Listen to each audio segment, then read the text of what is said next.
wild horse's mane out into the side. Here it is. Cloud hands, the 24.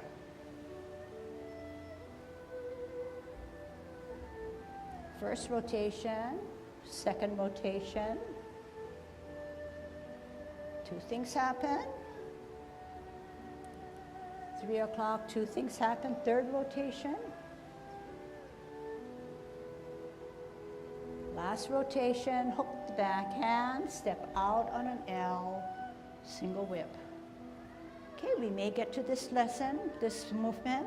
Half step forward, sit back on the back foot, rock the front foot to the toe, lift up the front foot, put it on his toe as you go up the horse's mane. Cross at the wrist, step out with your left heel, gather the energy, round it out, right hand on the outside, right foot coming up, kick out. In, drop gently on your heel on an L stance, look through your double punch. Okay, and then sit back, sit down. Okay, and we'll stop right there. All right, still warming up, doing good. Okay, kicking it up a notch. Now we're moving into Tai Chi walk, coming forward. Okay, just follow and we'll get to do it together. Okay, hands at your waist. Good Tai Chi posture. Grow definitely through your spine. Move your feet in rather than feet apart. We're not commencing. Okay. Think about what we're going to do. Pivot out with our right heel as if we're walking in that direction, firming down to allow the left foot to be insubstantial. Out on our heel. We're going to move the energy from our back foot to flatten out to be in a bow stance. Make that adjustment in the back or right foot to a 45-degree angle. Sit back and lower. Pivot out, walk into the left zigzag position with two hips there.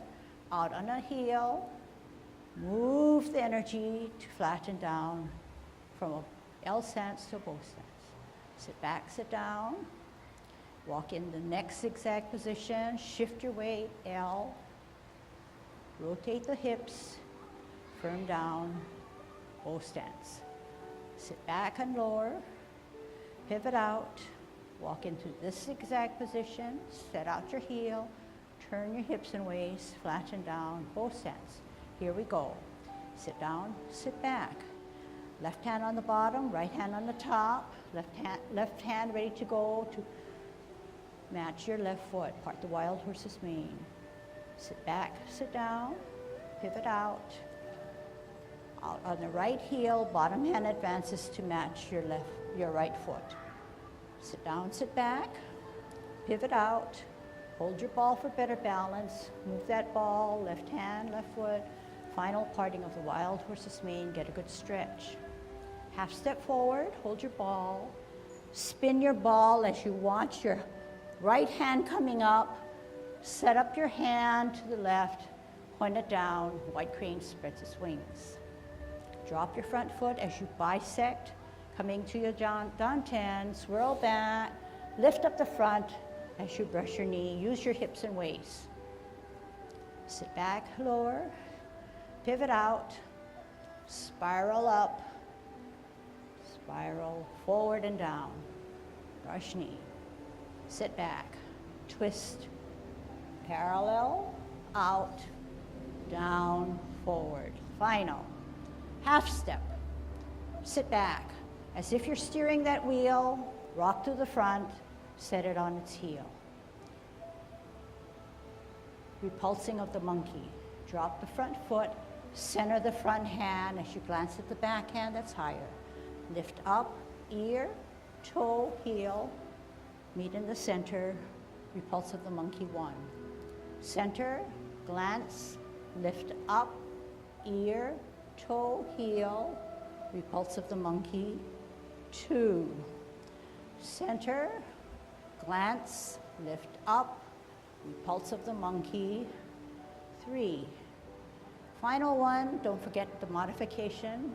Center, glance, lift up, modify that foot so that you won't have to do too much pivoting. Hold your ball in a T stance. We're going to ward off. Out and to the side, push your opponent away. Give me a good turning of the hips and waist to grasp the bird's tail. Look back, contact, push from the center only. Separate your hands and roll back. Sit down and expend that energy. Sit down, sit back, pivot, round out the top hand to hold the ball nicely. Out on the heel, push away. Turn the hips and waist and grasp the bird's tail. Sit down, sit back. Look, turn, push, separate and roll back. And spiral forward. Okay, now stay where you are. Look at how you are formed. Is there something wrong? Look at your hands. Look at your forward right foot. Are you in a bow stance? If not, can you correct it? Because I don't want you to get hurt. You should be in a bow stance, pushing towards the car that's passing by. Look at your feet. Put your hands down. Everybody's hands are correctly. Look at your feet. Can you drag your right foot back, and will there be a gap? Are your hips pointed to the street direction? Can you correct it so that I can get 100% of you in a right bow stance? All right, now put your finger to show yourself where your stance should be. Okay, watch what Kim's doing. He's bringing out Marilyn's left foot so that there's a clearance. Drag your front foot back. Stop it to the left foot. And do you have that gap I'm looking for? Okay, and most of you do. But if you feel that it's too small, make the adjustment, okay? Make the adjustment so that the left foot, you can bring it out a little bit more so the gap is a little bit more evident. Okay, turn around. All right, so far so good. Everybody got to the road. Some were a little contorted, but that's okay because you're learning. But you did learn something to unlearn what your contortion was. So we don't ever want to be in a goofy position. So when we come out and we ward off, we know how to ward off from the 10. We know we need that gap. But when we started moving outside our 3 squares, our feet somehow got muddled up. So you want to be clearly 2 hips facing the outward foot. You don't want your hip halfway to be one there and one here. But if your feet are wound up so that they're too tight, yeah, you're going to be muddled because you don't have that space to turn fully. Okay, and if I don't correct you, then you're going to say, oh, you know what, Tai Chi makes my hip joints hurt. Obviously, they will. I won't let you be in that position because you're asking for trouble. So what am I asking? Something clearly, something you already have in your repertoire. T stance, L stance, bow stance. I have that room to move. I do not want to see you T stance, L stance, bow stance. I won't even try to turn, okay? So self-check, self-discovery is the best, okay? Whatever you see and you say, check yourself. This looks funny. I feel contorted. I feel there's more stress on my limbs, on my joints. Then diagnose that, okay? I'm just going to try to give you a hint on foot placement.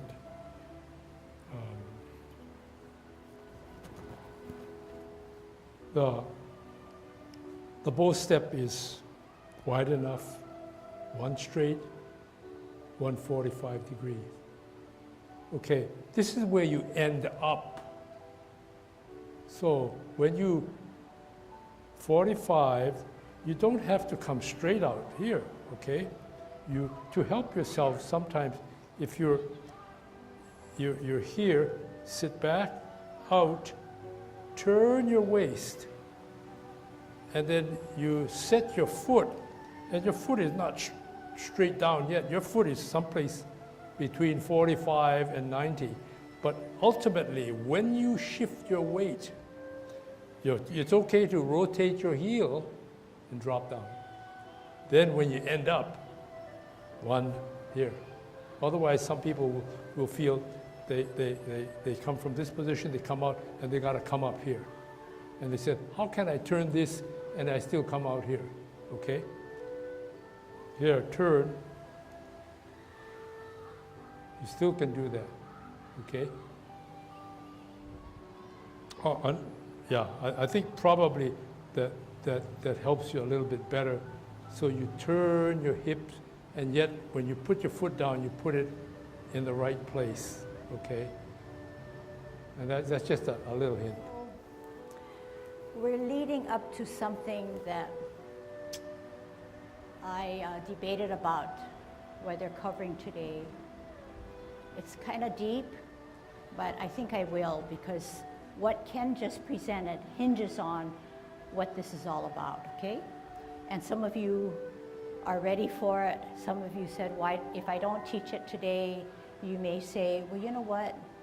Why'd you wait so long? If you had introduced it earlier, I might have been able to adapt and adjust and understand a little bit more. But what I'm going to introduce today can be reminded to my most experienced students, level 3, or even those who don't come to level 3. Okay, my knees are a little bit tender, okay, but I'll try to do the best I can, okay. So we know that on a T stance, we just were reminded again that both hips need to be in the zigzag direction. We also were reminded that our energy is stored here, not here. This is still an insubstantial, weightless foot, semi-weightless. The energy has to come from the flat bottom of my foot, through my ankle, through my legs, through my knees, through my thighs, through my hips, through my waist, through my chest and shoulders, and then come down. It can never jump down. I didn't even turn my hips and waist. I am going to have problems. So something as small as that, visually you can see it, but something deeper is that the energy is stored here. It's heavily weighted. You'd have to direct that energy to come around and through here and down. Okay?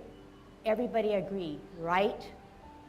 Anybody have a problem with accepting that?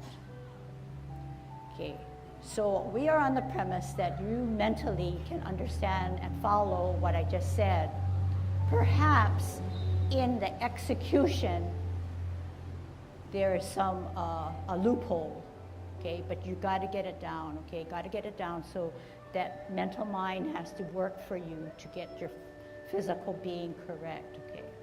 Now, going away from what we just agreed on, there is a thing called bowing the leg. When you bow your knee, you open it up. You open it up. You open it up. So, T stance, I'm walking in that direction. L stance, I open it up, and then I open it up, and then I come over and I come down. And I like to use the image where you bow the leg, you go over the hill, and you come down. What is my image? My image is bow the leg, I opened my knee, I opened my knee, my knee's here, I open my knee, my energy still stored here, it gravitates over the hill and then down. Okay? So that's an image that I want you to try to understand, and then try then to put it in your repertoire, okay, your routine. That is exactly how Tai Chi walk should be done. So if you get away, remember Ken said, do not just flop that down and then turn, you will run into difficulty. But just remember that nothing that's stored on one side can jump across the space and come down. It has to grow within your system and then come down. A lot of the feelings that we have in Tai Chi that make us feel good about ourselves, stretchy about ourselves, a little flexible and on top of the world, is this type of feeling where only you can feel it and only you can feel that coming down. Nobody else can give you that feeling. Okay, and that's what Tai Chi is all about. So can we, without losing too much of what I said, try coming forward, okay? And I'll try to help you with that. Okay, you don't have to exaggerate it, but try to be aware and try to implement a little bit of it. Okay, hands at your waist, twist step out, walk in that direction, root down, L stance, bow the legs over the heel and down. When I say over the, bow the legs, I mean bow the knee, okay? Sit back, twist step, walk in that zigzag, L stance, bow the legs to get that energy to come down, L stance, bow stance. Sit back, sit down, twist out, L, bow the legs over the heel and down. Okay, you don't have to do a big bow, but think it through and make it happen. Out, L, bow, down. Sit back, twist, L, bow, down. It's neat. It's powerful. It is good Tai Chi. And you don't have to exaggerate it. Think it through, bow and down. Sit back, twist, heel, bow and down. It gives you more power. In fact, it seems more logical that you're moving the energy in a rounded, rotated way. Okay, I'm gonna watch, continue, sit back, sit down, pivot out, L, bow the leg, round out, down. Sit back, sit down, pivot out, walk in that direction, heel, bow the leg, knee and down, good. Sit back, sit down, pivot out, heel, bow the leg, down. Sit back, sit down, pivot out, walk in that direction, L stance, O stance. One more. So that's something new you have to work on, okay? We can still do Tai Chi with you still in progress. That is a refinement, but sometimes it's good to introduce it early so that you can get all the elements in correctly. Some of you may be doing it, I'm not totally sure, but may be doing it already and not even aware of it. So the reason why I decided to bring it up now is because I've gotten to a point where I assume what I'm doing is what you're doing, you know, so I had to pull myself back and say, wait, that one element that people kind of dislike, but if you can go beyond that, because it really does help you with storing that energy, opening it, and then come down. And just the way we use our core within our shoulder, the same thing's happening with our hips and waist in that they're working for us, in that they're rotating either way, just like our shoulders, okay? And that takes care of our core. We want our core to be stronger, okay? That's the stabilizer, that's the balancers that we each have. We forget about it, it just becomes a hand motion, okay? And you don't get very much relaxation when you don't use your whole body. Plus, along that thinking, your breathing is deeper when the movements are slower. But once they're fast, it's very shallow breathing, okay? you can also adapt it to everyday walking. If you swivel your hip here, what happens is you turn all your weight onto one leg. Favorable relationship to gravity. You step out this way, turn this way, you turn your hip, favorable relationship, straight up and down, okay? And then you just happen to be walking.